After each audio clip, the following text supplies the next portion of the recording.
Yung mga katimbang, siya po yung kapatid kong PWD. Intindihin po muna natin siya ng pagkain niya. Katimbang.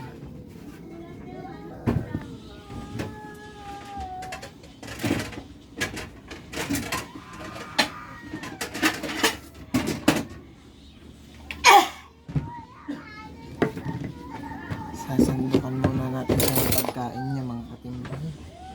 Intindihan po muna natin siya.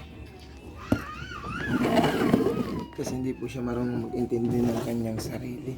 Kaya tayo naman mag-intindi sa kanya, mga katimbang. Sasandukan natin siya ng pagkain niya. Wait lang, ito nini. Ito na.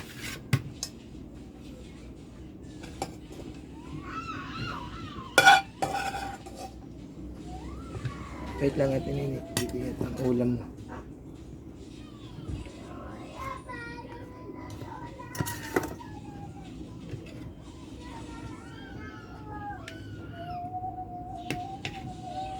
Kaya sabawan natin.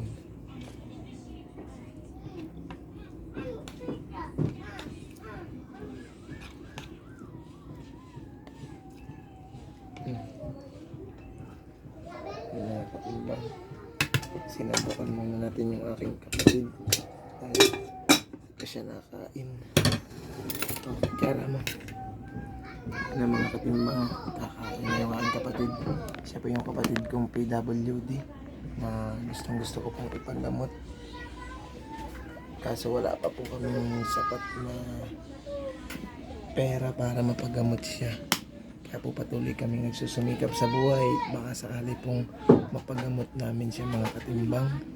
Maraming salamat po sa inyong panonood sa aking vlog.